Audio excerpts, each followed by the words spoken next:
the previous module, we discussed the application of quantum transport phenomena and how some of the devices that we discussed so far in the previous modules are used for a technology called quantum electrical metrology. In this module, we will discuss the application of the quantum transport phenomena and some of the devices for another application which is very fastly evolving is quantum information technology or qubit technology. So we will look into what are qubits and overview the current state of art of qubit technology using various quantum systems and focus on solid state qubits, and we will discuss the physics of superconducting qubits and also semiconducting qubits in one of the coming lectures. Okay.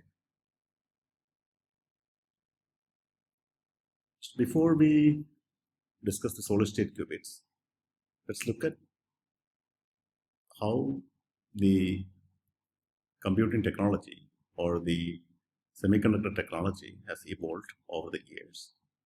And this graph is a little bit old, but you can get a feeling how fastly the density of devices on a processor has evolved. You can also see some of the other performing parameters such as the clock speed, power used has evolved over the years. So as you can see, the green one is the number of transistors that has gone up pretty fast. This is one version of the Moore's law. Okay. And if you look at the clock speed also had been going steadily until we hit something like a few gigahertz. Okay. So that is in 2000s and beyond. Then later you can see that the clock speed has actually tanked till a few gigahertz scale. Okay. This scale is in megahertz, so you can see 1000 megahertz is in gigahertz. This is plotted in megahertz. And if you look at what are the issues, one of the main thing is the clock speed is bandwidth limited by the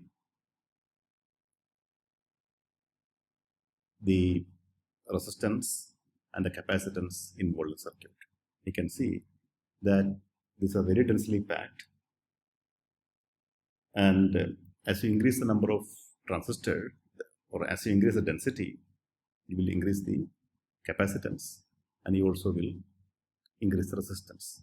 Both those will contribute, and which will effectively is providing a limit to the RC or the time constant. Resistance and the capacitance is going to give the time constant of the circuit inside, and beyond certain density you cannot go further in the clock speed, and the clock speed has been capped to few gigahertz. That is still going on. Still you have like a few gigahertz of clock speed, but you overcome that limitation by increasing the number of cores. That is what you do now. You have more and more cores, CPUs with more and more number of cores. Okay. Now the issues here are the joule heating. You get a lot more power consumption because of the heating takes up a lot of your power, that you can see here in this picture. And this is a typical packaging, typical density of the components inside. You can see a lot of connecting lines, a lot of buses, a lot of components. It's an overview, okay, to give you a feeling. And secondly, it's bandwidth limited. But more fundamentally, there is another issue, that is the quantum mechanical effects. That is the quantum confinement effects and the quantum tunneling effects also will come in the picture. Those are not really, you cannot address those classically. Those are quantum mechanical effects. Those are inherent effects, which you need a different kind of approach to solve. Okay. Now, this slide is one of the first slides that we discussed during the start of this course. I'm not going to go over the full, slide here. I just want to point out some of the remaining topics, or some of the topics which was hanging around that time, which I just want to point out. This slide is also another version of Moore's law. You can see how the size has gone down over the years. Here is on the x-axis. Okay, we started with the large transistor, and now you have like transistor with a few nanometers in size. And post 2000, there are new technologies have come up. That is, the quantum dot devices have come up. Then superconductivity has been around for a while. Now you have the quantum dot qubit technology and superconducting qubit technology. Both of these evolved around similar time. And that is the topic of discussion for this module. And later, you can see that close to 2020, later part of the post 2010, you have multi-qubit systems have been demonstrated. And recently, a large number of qubits have been integrated, and a processor has been demonstrated by Google. Okay, that was a huge technological breakthrough. Okay. So starting from a single classical transistor to billions of classical transistor, now starting from a few qubit systems down to like now tens of qubit system has been demonstrated in the last 20 years. And this tremendous achievement, you can see, starting from 1950s to 2020, for 70 years. It's a huge technological revolution has happened, mostly because of the development, understanding and development of microfabrication and transport phenomena. And rest of this lecture and the next one or two lectures, we will concentrate our discussion on this qubit technology, that is both the quantum dot qubit technology and the superconducting qubit technology. This is just going to be an overview. This is not a full qubit lecture or anything, but just to give you highlights and give you a feeling that the topics that we addressed, learned the past few modules, how they are applied to this topic, this field. So, talking about the qubits, let us start with the classical bits. Those are basically the states of classical system. Consider this MOSFET as an example, and everything that we see in today's computer or today's semiconductor technology are in bits. Those are either zeros and ones, or we can say off state and on state. There are two states. Those are the classical states of the system. As far as a MOSFET is concerned, either it's an on state or it's an off state, or it's a current is flowing through device or the current is not flowing through device. In one case, it's a low current state, it's a high current state. Okay, those are classical states of the system. It's a classical state, 0 or 1. Those are bistable systems, but these states are classical states. The quantum mechanical counterpart for a bistable system can say they have two spin states, for example, spin up and spin down. or two states of any system, okay? But those states are quantum mechanical states. Now, the drastic difference here is the moment you talk about quantum systems, you cannot basically escape the other fundamental property, that is quantum mechanical superposition. That means the moment you take any two states, that is 0 or 1, you can add these two states and get a third state, which is as good as any of the two starting states. Okay. In this picture here, what you are seeing is a block state representation, block sphere representation of the qubit state. You have 0 here, you have 1 here. You can add 0 and 1 with the coefficient, which is the weight factor or coefficient for this 0 and 1 state. And you can generate any other state. You can generate a number of states just using these zeros and 1, which is not something possible here. Okay. So you have a lot of states which you can represent using these zeros and 1s. And similarly, as you increase number of qubits, those number of possibilities also goes up enormously high. Okay. So that is a fundamentally different approach, or that is a fundamental difference between a classical bit and quantum bit. And of course, every other aspect of this computation also will change. You will have new algorithms. Those are quantum algorithms. Okay. So these few statements here are just to give you a feeling of how powerful this new idea is.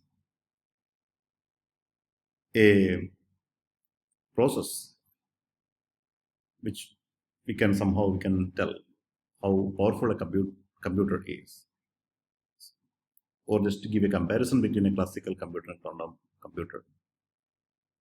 A 200 digit number can be prime factored by 170 CPU years, whereas a quantum computer, a 600 digit can be prime factored in 6 CPU days.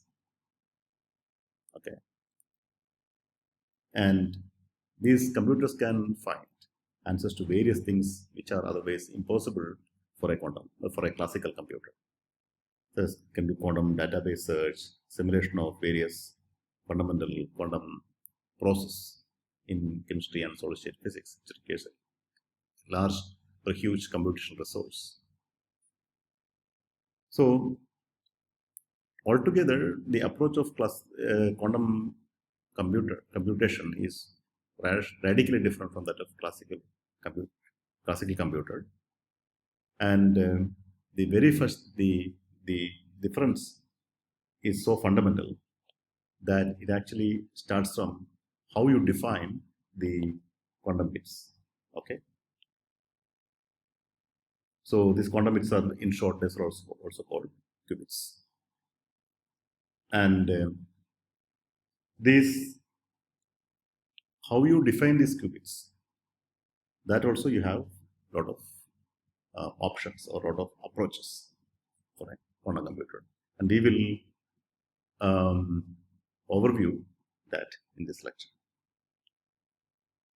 So the qubits are the states of a quantum computer, or the bits are the states of the classical computer. And we also discussed in the previous slide that generally these are two-level systems. So we have two-state systems. In classical computer, it's an on and off state. The quantum computer, those are two states. Okay. So what we are looking for is a quantum two-level system to define our qubit. These are a few examples of quantum two-level systems. So a Bohr atom can consider the lowest two states, E0 and E1, the ground state and first excess states. You can say if the system is in the ground state, it is 0, and if the system is in the first excited state, it's 1. Okay, but these are quantum states. That's why I'm representing these as gets here. It's one example. And you can transfer the system between these two states, or you can put the system in the superposition state, okay, by appropriate mechanisms, such as you can transfer the system between these two states by using radiation in an atom, in a normal Bohr atom, using radiation, which is equal to the frequency is equal to h bar omega equals to the energy difference between the two states. This one example of that two-level system. But there are other levels also here, which we have somehow make sure that the system stays between these two levels, in these two levels. So it's a subset or a subspace of the entire state vectors. Now, another example for a bistable system. There are many examples. Okay, I'm just mentioning few just to give you a feeling. An ammonia molecule which actually can stay in between these two configurations. Okay, these are two torsional states where the three hydrogen atoms, and nitrogen is in this state or in the other plane. Okay, if you consider the hydrogen atoms are in the plane, nitrogen can be on top or bottom. Okay, so but these two are two different states with same energy. In this case, these are two states with two different energies, but here these two are two states with different energy, and they are orthogonal. Here also these are orthogonal. Okay. And you can also transfer this state from one to other by the application of radiation. Okay. You can have the system in this 0 state or 1 state. And you can also put in a superposition state. Another example is the spin state of a donor nucleus, say phosphorus 31 in silicon 28. You have one of the donor atom here. Okay, the spin state of this is another example. But now the question is, can any two-level system give a qubit? There are a lot of opportunities. There are a lot of options. Like you can have n number of quantum mechanical systems, various kind of confinement, and you can somehow restrict the system to the two levels. And can they make a qubit, or can we make a quantum computer by using these systems? That is the natural question one would like to ask. But the answer is very interesting, and it's actually no. So you can make one qubit, but to make a quantum computer, you actually need to make sure that this system that you are hosting these qubits need to satisfy certain criteria, because those criteria are based on technology or how you realize the system in practice. Okay, so these criteria are put forth by DiVincenzo. Okay, these are called DiVincenzo criteria. These are criteria for the physical implementation of a quantum computer. Whatever is the qubit, how you make a quantum computer out of that qubit. So eventually, a quantum computer is an architecture. Like what I have shown here is a representation of a practical processor with various wires and running to it and out of it, taking signal in and out. Those are electrical signals. And this is when you look closely to one of those processors, you will see many number of buses, many number of devices, transistors inside connecting from between various points. Okay. It's a nanoscale construction, just like a real-world city construction. This is a aerial view of Barcelona, Spain. So you can see there are various roads, various buildings, various blocks connecting. There are connecting roads, connecting paths. Similarly, there is an architecture for a processor. Okay, so when you make a quantum computer, that processor also need to have some architecture. You cannot have few isolated qubits here and there, but you are talking about packing a large number of qubits in a systematic way. And we can address it, we can read the state of the system. Okay. Considering all these technological challenges or technological issues, there are few criteria. There are a few criteria put forth by DiVincenzo. First of all, you should be able to address these qubits individually. So if I want to read certain qubits, or if I want to tell that qubit to go from state 1 to state 2, I should be able to address it individually. Each of them I should be able to address it, which is important for initializing the qubit. So I should be able to initialize each qubit. I can put in everything is 1 or everything is 0, whatever the state I want. Okay. And I should be able to perform 1 and 2 qubit operations, rotations, operations. Okay. Those we will not go in detail. Okay. But those are fundamental requirements. And read out the final state of the quantum state. You have done your computation, whatever calculations or operations, and I should be able to read out the outcome in a single quantum measurement. These are quantum state, and I should be able to measure it using a single quantum measurement. This measurement also is going to affect your system. And there should be small decoherence rate. Okay, now we are talking about quantum mechanical system. So coherence, we are talking about wave functions. So the system, the wave function should not collapse or go to some other state, or undergo. There should be minimal decoherence effect, or that whatever the decoherence time scale should be much longer than the computation time. So you should be able to perform your computation much faster than the decoherence time. Okay, that is another fundamental requirement. So you have to consider, or you can consider only systems which obeys these guidelines. Okay. So based on that, we can tell there are not many systems or many candidates for the qubit construction, qubit technology. So some of the previous candidates, previous dual systems that we discussed cannot be used because the normal atom is very hard. Okay. And this is also not scalable. That the term is scalability. So scalable means, can you make n number of identical molecules of ammonia, for example, and I can address it individually. Can I do that? It's very hard. You can demonstrate all these things in 1 or 2 molecules. But when you're talking about a quantum mechanical processor, the scalability is a huge issue. Same thing with this also. These are donor atoms inside silicon, and they are randomly placed.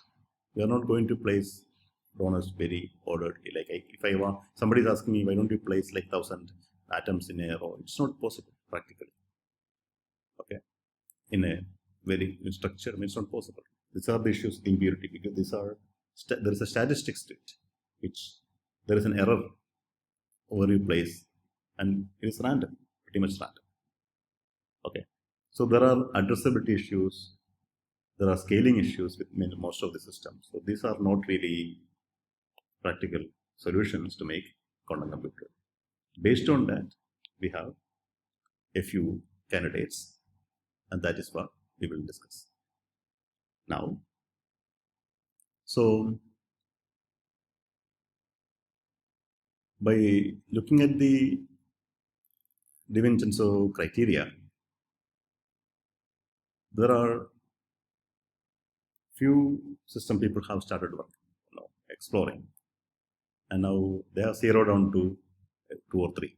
Okay, so ion traps. That means you can use optical or magnetic fields, or a combination of these. You can trap ions and use the hyperfine states or other quantum mechanical states, which you can transfer between those states by using electromagnetic fields such as light pulses, lasers, and you can trap them in a very nice periodic way. Okay, using a combination of electrical magnetic fields. Okay, that is one technology which is now making a lot of progress. There are on-chip versions of these traps, like micro ion traps also. That is one approach. And similarly, you can use, instead of ions, you can use ultra cold atoms, and you can make periodic arrays of that. and use light pulses to something like optical lattice. You can trap using lasers these atoms and use the quantum state. Okay. Then another thing is you can use semiconductor impurity, but that is same as or similar to what we just discussed, the phosphorus donor impurity in silicon. But the advantage of these first three systems, which has very long coherence times, but because of scalability, the semiconductor impurities are not more a good choice, and there are not many reported progress in the systems. I would say the ion traps, the first three ion traps are the ones which are making a lot of progress now. Okay, but this third one I mentioned because the solid state system and quantum transport is a solid state phenomena, but that is not really now making much headway or progress. I would say the ion traps are pretty promising at this point. They are going in this first two ion traps have made a lot of progress. Okay. Now coming to solid state systems, there are superconducting circuits and there are semiconducting quantum dots. So superconducting circuits, they exploit the charge or flux degree of freedom in Josephson junction devices. Okay. This is an example of one of the superconducting circuit which has many qubits in that. This is technology which what we are going to discuss after this slide. And this is scalable technology too. You can follow simple micro fabrication techniques which are perfected by the industry. Okay. And this another choice is the state of electrons in gated quantum dots. That means you have electrons in quantum dot, the spin states can trap electrons in quantum dots, which we have discussed, and you can use the spin states of those electrons to store and manipulate information. That also we will discuss in, if not in this lecture, in the next lecture. So those are the two solid state systems which are making a lot of progress and news nowadays.